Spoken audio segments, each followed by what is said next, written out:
Bismillahirrahmanirrahim. Subhanaka la ilma lana illa ma 'allamtana innaka antal alimul hakim. Allahumma shalli wa sallim ala sayyidina Muhammad wa ala alihi wa sahbihi ajmain. Amma ba'du. Jadi kalau dalam tradisi agama itu silaturahim adalah menyambung sesuatu yang seharusnya tersambung. Agama yang masuk negara enggak konflik itu diantaranya paling spesial itu Indonesia, karena para wali ini mendampingi kultur daerahnya tapi tidak benturan. Misalnya kalau orang Jawa dulu pakai sesajen di sawah-sawah, katanya dimakan penunggunya. Ya penunggunya sawah itu kalau dulu ya pikirannya itu makhluk gaib. Di era modern ya penunggunya itu ya kambing, ayam itu. Jadi ya memang yang makan itu akhirnya. Tapi dulu itu aneh, diistilahkan dimakan penunggunya. Kalimat penunggu itu apa ya gak jelas, apa dengan tanda petik apa penunggu betul gak jelas. Wali-wali datang tidak mengkafirkan itu, tapi terus dirubah jadi sedekah ke tetangga-tetangga. Jadi kultur itu enggak dilawan tapi cukup diubah. Jadi makani demit menjadi sedekah ke tetangga.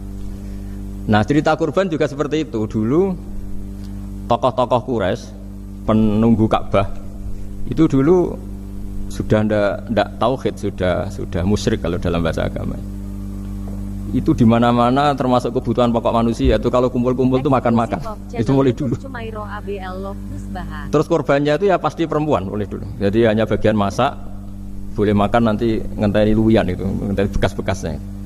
Sehingga yang nyortir Abu Jahal CS itu. Jadi yang kurban harus hewannya bagus, spesial, bahkan enggak boleh dikawinkan. Hewan yang mau dikorbankan itu enggak boleh dikawinkan, enggak boleh pernah dikendarai, enggak boleh pernah dipakai bajak sawah dan sebagainya.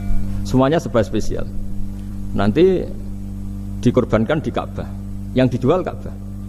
Nah pertanyaannya, Ka'bah ini enggak pemakan daging, yang untung ya ketua-ketuanya ini, karena Ka'bah tidak doyan daging. Dan itu ya di atas namakan Allah, ini demi taqarrub ila Allah, demi itu. Sehingga mereka bilang wa qalu hadhihi an'amu wa harsun hijrul la yat'amuha illa man nasa'u bi sa'mihim. Ini hewan kurban harus spesial dan yang berhak makan hanya orang-orang spesial, yaitu para penunggu Ka'bah, para sadanatul bait. Tapi karena mereka sudah tidak benar, tidak jujur, Islam mau merubah tradisi itu. Tapi kalau tradisi itu dirubah, maka Islam akan terkenal pelit, karena dari acara makan-makan menjadi tidak ada makan-makan. Jadi kadang kebenaran itu harus diganti dengan sesuatu yang tidak ekstrim, karena tadi dari acara makan-makan menjadi sama sekali nggak makan-makan. Maka terus diganti oleh Islam dengan kalimat udhiyah, dengan kata kurban. Nah, kenapa itu harus terjadi? Karena kurban itu sebetulnya syariatnya Nabi Ibrahim, di mana orang Mekah itu memang turunan Nabi Ibrahim, sehingga sisa-sisa makan-makannya masih. Cuma mulai ada melenceng, ada sesajen, ada khurafat, ada bid'ah. Kemudian itu mulai masalah. Terus Rasulullah Muhammad SAW datang ingin benahi itu. Tapi yang dibenahi adalah menghilangkan kemusyrikannya, bukan makan-makannya. Akhirnya diganti oleh udhiyah. Nah, kenapa ada kurban? Kalau dalam banyak literatur, Nabi Ibrahim alaihissalam itu Nabi yang paling, dengan tanda kutip, mengklaim kalau beliau itu orang paling sayang kepada Allah, paling dekat kepada Allah. Enggak ada yang dicintai selain Allah. Beliau memaklumatkan itu baik secara lisan maupun di gemuruh hatinya, di bisikan hatinya, di detak jantungnya, pikirannya seperti itu. Pas itu beliau belum punya putra karena beliau termasuk lambat punya anak. Suatu saat ditakdir punya putra, yaitu Ismail. Pas seneng-senengnya jalan, pas seneng-senengnya punya anak, sama Allah disuruh nyembelih. Anak kamu harus kamu sembelih. Ibrahim kaget. Kenapa ya Allah? Kamu adalah orang yang sering ngomong bahwa yang paling kamu cintai saya. Tapi setelah ada anak kamu, kayaknya enggak. Protes Nabi Ibrahim, Pak. Yang benar Gusti, iya harus anak kamu. Karena beliau kadung janji, kadung komitmen yang paling dicintai Allah, tidak ada yang lain. Saya akan mencintai engkau ya Allah, meskipun harus mengorbankan anak saya. Singkat cerita terus disyariatkannya kurban itu. Ketika Nabi Ibrahim berkomitmen melaksanakan perintah itu, Ismail juga mau nurut, terus sama Allah diganti oleh hewan kurban yang bernama kambing itu. Sehingga versi cerita itu bahwa Allah akan maklumi ketika orang mencintai Allah secara serius, bersamaan dengan itu orang juga mencintai anaknya dengan proporsi masing-masing.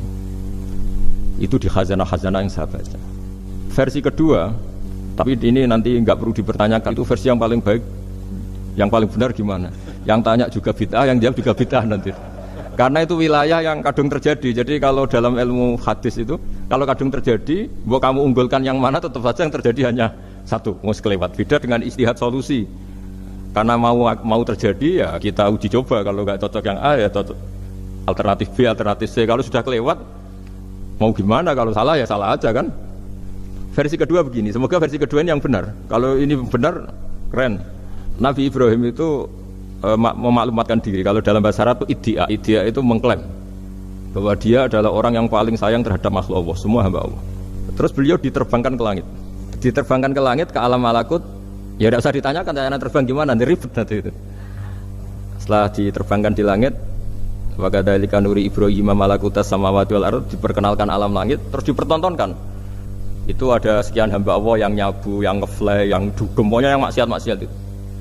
Ibrahim ditanya sama Allah, gimana itu mereka menurut kamu? Damirhum, habisi saja ya Allah. Mereka makan rezekimu, hidup di bumimu, tapi mereka tidak mengindahkan engkau. Matikan saja. Sama Allah diturutin. Jalan-jalan lagi sampai 3 kali peristiwa tempat-tempat maksiat itu dihabisin sama Nabi Ibrahim. Beliau minta sama Allah supaya itu dihabisin. Singkat cerita, terus beliau diturunkan sama Allah. Saat diturunkan, ya Allah tidak jawab, tidak apa. Allah itu punya sunnah, punya tradisi. Dengan nabinya itu tidak jawab. Suatu saat Nabi Ibrahim disuruh bunuh anaknya, disuruh nyembelih. Protes kan? Huwa samratu fuadi. Ini kekasih saya, putra saya. Kenapa engkau nyuruh membunuh? Terus kata Allah, kamu tidak ingat di malam kamu saya mi'rajkan melihat hamba-hambaku, dan itu yang bikin aku, dan saya cinta sama mereka yang bikin saya. Kamu enak saja minta dibunuh. Sengkerian gentian saya yang minta, kamu tidak nurutin gitu. Kamu pas minta saya tidak tak pikir, langsung tak turutin. Kenapa saya yang sekarang minta kamu mikir gitu. Tapi huwa samratu fuadi, itu buah hati saya. Dan memangnya makhluk-makhluk itu makhluk siapa? Saya yang bikin. Kamu enak saja nyuruh bunuh. Nah semenjak itu jadi kearifan kita. Makanya ada guyonan di dunia kiai itu, ada anak perempuan, kan nggak lazim ya perempuan pakai GL Pro kalau dulu, mungkin sekarang pakai Ninja, pakai celana jin. Sopo wong luput suwo itu. Siapa itu perempuan kok gitu? Ini ponakane jenengan Mbah, astagfirullah, muga-muga pangeran nyepuro. Jadi langsung rubah dari maksudkan menjadi ndak karena keluarga. Nah, jangan-jangan kebencian kita pada maksiat itu oke, kita wajib benci maksiat, tapi tetap ada catatannya. Plus yang maksiat itu tidak orang yang terkait dengan kita. Coba kalau yang maksiat itu orang yang terkait dengan kita, itu anak kita, ponakan kita, mungkin istri kita, paling mintanya ya Allah ampuni. Sama-sama maksiat, yang satu minta dihabisin, yang satu kita minta diampuni. Fair gak kita sebagai manusia? Tidak fair. Tidak fair. Makanya kalau ada guyonan, ada supir salah dimarahin, pasti supir ini belum pegang rahasia.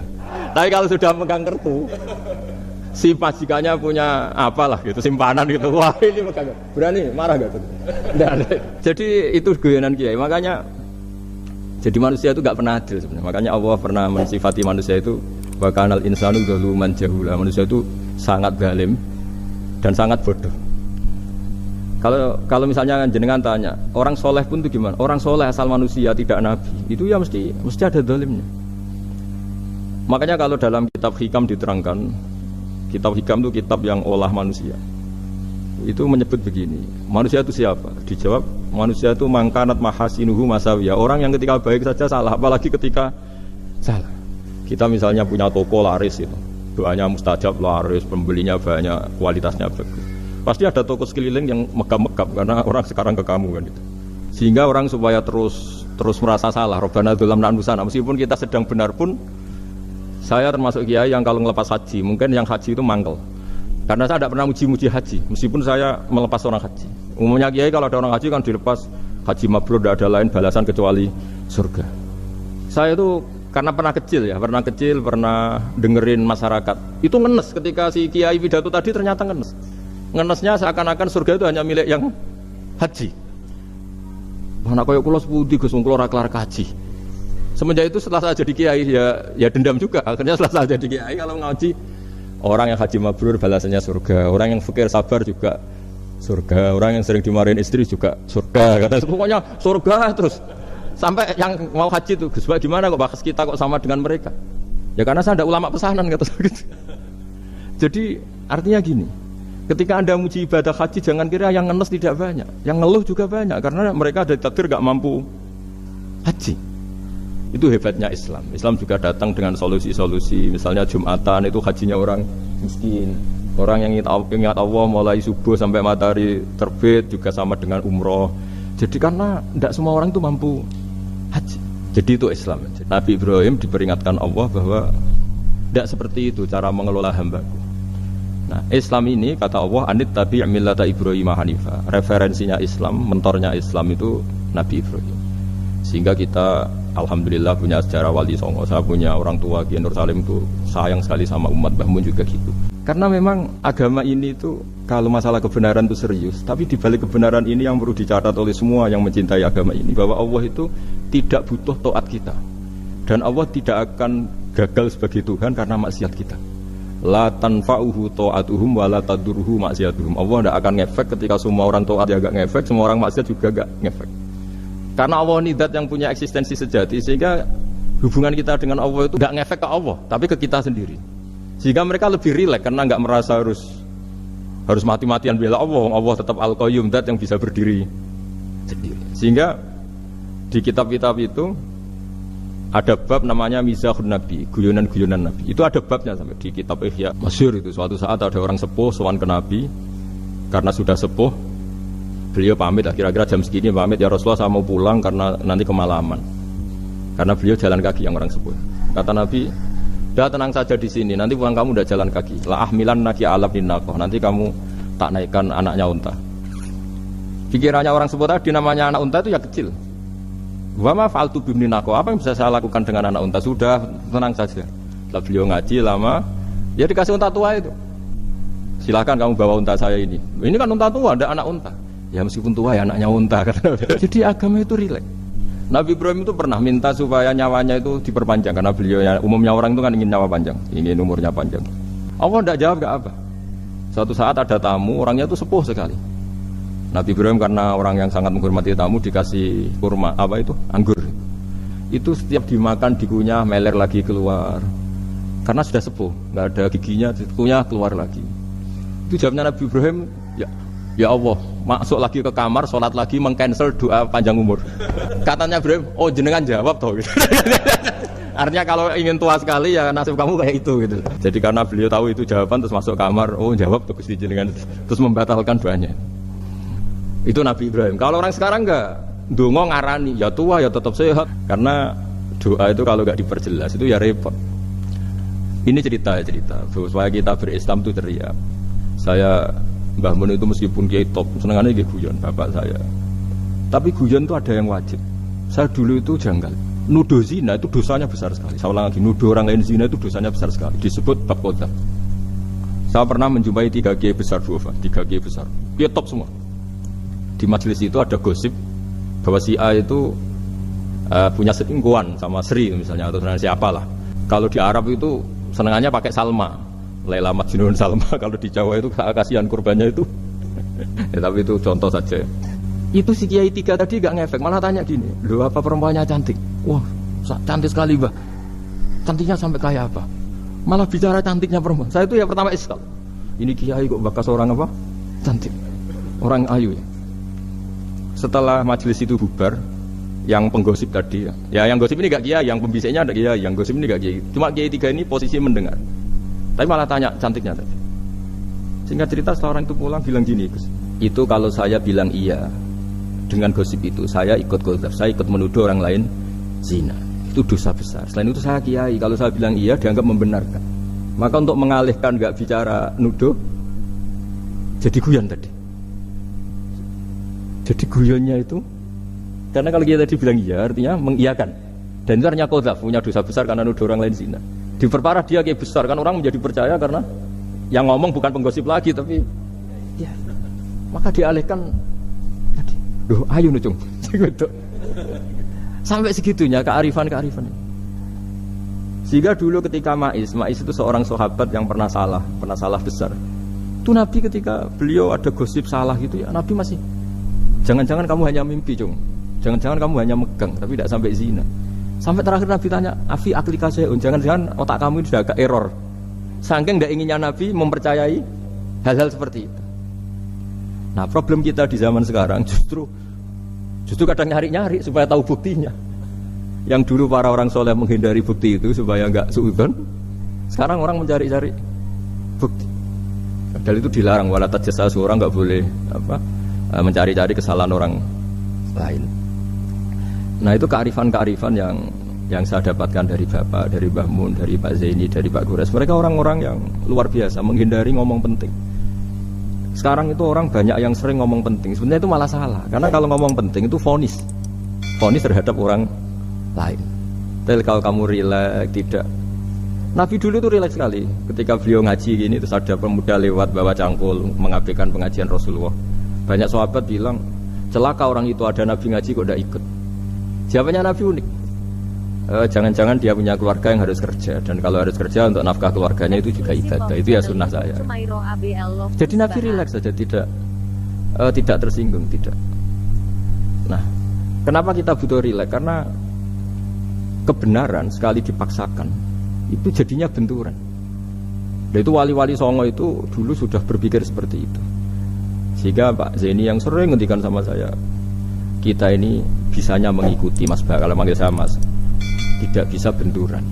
Sehingga terjadi ada modifikasi dari sesajen menjadi sedekah, dari apa menjadi apa. Jadi tidak langsung benturan. Dan itu khazanahnya, bacaan-bacaannya banyak sekali. Termasuk peristiwa udhiyah tadi. Jadi dulu kurban itu dipakai ajang orang-orang tokoh Quraisy supaya dapat daging yang bagus di atas namakan Ka'bah. Jadi agama ini dijual mulai dulu. Kuno agama ini dijual. Dan agama mulai dulu ya prospek. Ka'bah itu bisa menyedot wisatawan berapa, wisata religi. Sehingga dulu ada Ka'bah tandingan, perhitungannya juga ekonomi. Jadi mulai dulu itu ya sudah seperti itu. Mau apa memang Allah bikin dunia seperti ini. Jadi mulai dulu agama itu ya, sampai orang Yahudi gak mau iman sama Nabi ya pikirannya sederhana. Kalau saya tokoh banyak yang sowan, banyak yang ngasih-ngasih. Kalau saya ikut Muhammad, saya anak buah, yang ngasih saya siapa? Jadi perhitungannya juga ekonomi. Jadi ketika Abraham mau bikin Ka'bah tandingan, itu perhitungannya juga ekonomi. Jadi ribet kan memang kalau manusia itu sudah ribet.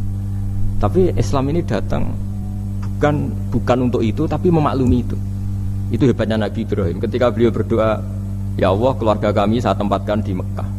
Rabbana liyuqimus sholata faj'al af'idatam minan nasi tahwi ilaihim warzuqhum minas samarat. Cuma menurut Islam dibalik, ya Allah, kita ini ingin anak-anak kami ini bersujud kepada Engkau, ingin anak-anak kami ini melakukan sholat. Tapi mereka ini manusia yang untuk ketahanan hidupnya butuh makan, butuh rizki, butuh ekonomi. Maka tolong ekonominya dijaga ya Allah. Jadi dibalik, demi sholat menjaga ekonomi. Jangan dengan demi ekonomi meninggalkan sholat. Jadi dibalik, jadi demi sholat menjaga ekonomi. Juga termasuk menjaga politik. Andaikan tidak ada orang Islam yang cakap politik, terutama yang soleh-soleh, kemudian negara bikin aturan ala mereka, sholat dianggap larangan, pengajian dengan larangan, juga repot. Makanya mulai dulu kiai-kiai itu ya politik, karena nggak ingin negara ini diatur oleh orang yang anti sholat, anti agama. Karena kalau negara terserah yang sedang jabat, kemudian yang jabat tidak soleh, bisa nganggap maksiat-maksiat tidak ilegal, yang pengajian justru ilegal.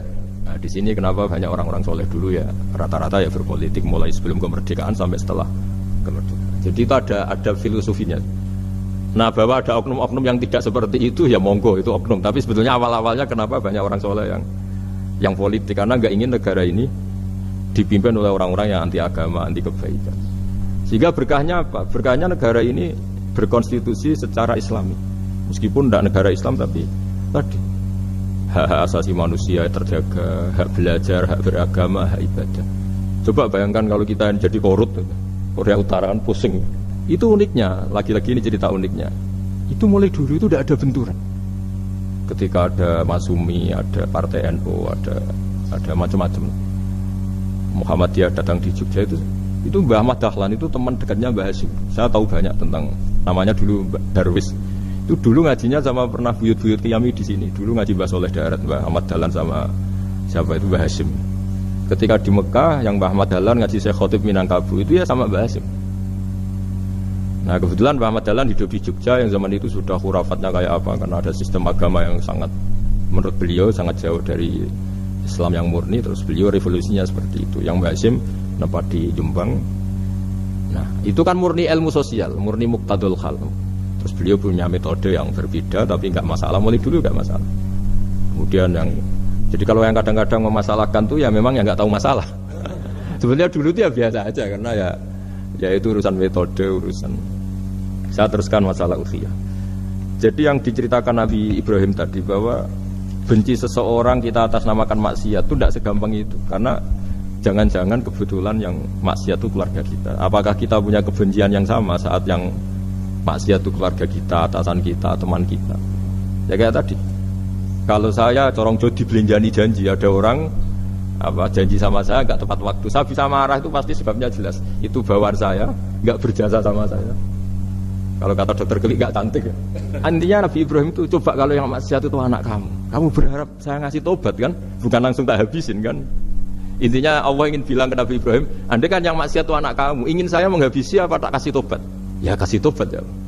Ya seperti itu saya yang bikin. Maka di Al-Azhar sana kalau cerita orang-orang alim itu masyhur. Ada tempat maksiat mau dihabisin sama orang-orang yang sangat keras. Ketemu Syekh Mutawalli Sa'rawi, ditanya, andai kan mereka mati saat maksiat, itu mereka ke surga apa ke neraka? Ya ke neraka. Terus ditanya sama Syekh Mutawalli, kalau mereka ke neraka, akan ada dzalika muradan Nabi? Apa seperti itu yang digandaki Nabi? Umatnya mati terus masuk neraka karena belum tobat? Tidak, Nabi inginnya mereka tobat dulu. Ya sudah, jangan dihabisin. Kamu berproses ikut mentobatkan mereka. Kebetulan ini mau mendengar. Jadi kita lunak, kita baik itu ya semuanya ingin Allahum yarji'un sumroka, mereka kembali, mereka tobat. Bukan lunak dengan arti mengakui maksiat itu satu kebaikan, itu yang bahaya. Kalau lunak sampai mengakui itu maksiat itu kebaikan, itu bahaya sekali. Tapi kita lunak karena kita ingin berproses untuk bertobat. Karena tadi kalau kita punya nurani itu mesti, andai kan yang maksiat itu anak kita atau teman dekat kita atau orang yang berjasa sama kita, apa kita bisa tegas? Kira-kira gimana? Waqat adabbahu ta'ala khalilahu Ibrahim fi ba'di mawatinihi al-azimah. Jadi Allah kalau dalam bahasa Arab memberi teguran itu namanya takdib. Makanya kalau orang nakal itu, kalau orang Jawa bilang kurang ajar. Sebenarnya ajar itu kan tahun ajaran baru. Ajar itu kan barang baik. Ya kan disebut tahun ajaran baru. Pengajaran, ajar itu kan barang baik. Jadi kalau kurang ajar berarti kurang baik. Itu bahasa Arabnya orang yang kurang ajar perlu diajari. Itu kan orang Arab bilang ditakdib, diwarai toto kromo, diadabkan. Jadi belum punya adab diadabkan. Ya, itu udah. Tapi tentu Nabi Ibrahim nggak sampai kurang ajar. Ini kan cerita bahasa ya. Jadi kalau sebenarnya ajar itu udah buruk-buruk kurang ajar, berarti orang ini kurang pelajaran, kurang. Tapi di Jawa itu agak salah kaprah. Kalau kurang ajar itu ekstrim. Misalnya duduk di meja itu disebut kurang ajar. Sebenarnya ada se-ekstrim itu. Saya teruskan ya. Wa 'allamahu kaifa yatakhallaqu bi hadzal khuluqil karim inda tilaihi 'alal asrar. Teruskan anna Ibrahim annahu arhamul khalqi qol farafa'ahu wa ta'ala hatta asyrafa 'ala ahlil ardi. Nabi Ibrahim diterbangkan ke langit sehingga melihat di bumi yang maksiat-maksiat itu. Faqala ya rabbi damirhum, habisi saja. Faqala wa ana arhamu bi ibadi minka ya Ibrahim ihbit fala'allahum yatubun wa yarji'un. Jadi setelah permintaannya semua dikabulkan, dihabisi sama Allah. Terakhir, cobalah kamu sekali-kali dakwah ke mereka. Kamu belum pernah dakwah, kok tahu-tahu minta mereka dihabisin. Coba kamu dakwah, jangan-jangan mereka mau kembali. Sebagian cerita itu terus diteruskan. Ketika suatu saat Ibrahim akhirnya diminta menyembelih putranya. Inni arafil manami anni atfahuka fangzur madza tara. Falamma tashammara lidzalik wa akhadha as-sikin biyadi qala Allahumma hadza waladi wa thamratu fuadi wa ahabbun nasi ilayya. Ya Allah, ini buah hatiku, ini orang paling saya cintai, kenapa engkau menyuruh ini supaya saya bunuh? Terus beliau dijawab sama Allah, ama ta'lamu anni rahimun bi'ibadika ma anta syafiqun biwaladik fa idza sa'altani ihlaka 'abdi as'aluka dzabha waladik wahidan biwahidin. Jadi kalau dulu kamu minta supaya hamba saya tak habisin karena maksiat, sekarang saya juga minta kamu menghabisi anak kamu. Tapi ini kan anak saya, sama itu hamba saya yang bikin juga saya. Nah semenjak itu Ibrahim dianggap sebagai bapak kasih sayang. Karena semenjak itu terus beliau orang yang paling sayang. Sampai ada 3 nabi yang menjadi metodenya Rasulullah SAW sebagai mentornya. Kalau Nabi Nuh melihat kemaksiatan langsung bilang, Rabbi la tazar alal ardi minal kafirina dayyaru, habisi semua ya Allah. Tapi kalau Nabi Ibrahim apa? Faman tabi'ani fa innahu minni wa man asani fa innaka ghafurur rahim. Orang yang ikut saya ya karuan kelompok saya, dan yang belum ikut semoga engkau mengampuni. Tentu lewat proses dakwah, lewat proses. Mau kembali ke Wali Songo dan para guru-guru kita. Itu seperti itu semua. Jadilah Islam yang di Indonesia Islam rahmatan lil alamin itu konstruksinya ya dari ilmu-ilmu seperti itu. bacaannya seperti itu. Karena ternyata kita tegas tadi ujung-ujungnya karena itu tidak cantik, tidak atasan kita, tidak berjasa sama kita. Kamu kalau ada supir telat, supir kok telat datang ngantor gitu, pasti supir itu belum pegang rahasia. Setelah pegang rahasia tak jamin aman itu meskipun telat. Karena lebih ngeri pasti. Artinya manusia itu kayak apa ngeklaimnya tegas, disiplin, objektif. Kira-kira iya apa enggak? Enggak lah kayaknya ya. Makanya bapak saya kalau guyon sama saya itu, kalau umumnya orang itu kalau di dunia dia muji istiqomah. Istiqomah itu konsisten jadi imam masjid, konsisten jadi guru, jadi. Kalau bapak itu sering guyon ke saya, iku istiqomah apa mau digenti wong liya katanya. Artinya di balik istiqomah itu juga ada catatan lain. Jangan-jangan ambisi gak mau diganti orang lain. Jadi intinya manusia itu dalam benar saja ada unsur salahnya, apalagi pas salah gitu maksudnya. Dengan sudut pandang seperti ini adalah orang terus gak gampang menghakimi orang lain. Karena manusia yang baik adalah cukup dia merasa aibnya banyak, salahnya banyak, kemudian itu menyibukkan dia dari mencari-cari aibnya orang lain. Makanya kalau dalam cerita Ibrahim alaihissalam, karena korban itu identik dengan syariatnya Nabi Ibrahim, itu suatu saat Nabi Ibrahim itu didatangin orang Majusi dulu. Orang Majusi itu ya tidak beragama. Singkat cerita Nabi Ibrahim itu terkenal kaya dan suka menghormati tamu. Dulu tamu itu sangat penting dihormati karena dulu gak ada warung, terus padang pasir. Kalau sekarang itu ya wajib dihormati tapi tidak wajib-wajib banget. Karena biasanya sudah marung di mana-mana. Sudah marung di mobilnya bawa apa? Bekal. Kalau dulu di padang pasir, kalau tamu nggak dihormati bisa mati betul. Kadang 2 hari perjalanan itu nggak makan nggak apa karena di padang pasir warung nggak ada, nggak bisa ngopi-ngopi ya. Gitu. Sehingga kalau menghormati tamu dulu itu pahalanya luar biasa ngasih makan itu. Kalau sekarang ya pahalanya biasa aja karena ya tamunya makannya ya biasa aja karena udah kenyang duluan itu. Singkat cerita orang ini datang ke Ibrahim minta dikasih makan. Nabi Ibrahim mengatakan, kamu syaratnya harus Islam dulu, kalau enggak katanya makan. Karena Ibrahim itu seorang nabi dan beliau komitmennya seperti itu, si tamu tadi putus asa. Akhirnya wala itu ya sudah meninggalkan Ibrahim. Setelah beberapa jangka, Allah bilang ke Nabi Ibrahim, orang itu umurnya berapa tadi bilang ke kamu? 50 tahun. Pernah enggak orang itu kelaparan? Kata Allah, enggak, baru ini kelaparan. Terus kata Allah, mundu khamsina sanatan nut'imuhu ala kufri falau nawal tahu lukmatan min ghairi an tutalibahu bitahiri dinik lakana ahsanarnya. Orang itu umurnya 50 tahun itu ya tak kasih makan padahal dia majusi. Kamu baru diminta sehari saja minta syaratnya Islam. Cuma dulu itu motifnya semuanya agama, bukan atas nama demokrasi atau kebebasan beragama. Karena dulu itu orang dulu itu kan saking sayangnya Allah, apa konstitusinya ya perintah Allah. Dan ternyata perintah Allah seperti itu, akhirnya dipanggil. Kemana ya Majusi, kesini tak kasih makan. Terus Majusinya kan kaget. Ada apa? Kenapa kamu rubah? Ditegur Tuhan. Dan alhamdulillah saking simpatiknya orang Majusi tadi akhirnya masuk Islam. Sama itu kan mirip orang Yahudiyah atau Yahudi itu yang tanahnya itu diambil ya sama Amr bin As untuk perluasan masjid di Mesir. Ya ketika lapor ke Sayyidina Umar, ngiranya itu kan dibenarkan perluasan masjid, ternyata Umar bilang yang Yahudi. Iya, punya tanah harus dikembalikan tuh haknya. Jadi Islam itu menghormati hak kepemilikan meskipun itu milik non muslim. Jadi kata Allah, mudkhamsi nasanatan nut'imuhu ala kufri. Kalau nawal tahu lukmatan min ghairi an tutalibahu bitahiri dini. Buat dikasih makan aja, enggak usah nyuruh ganti agama. Wong saya saja yang Tuhan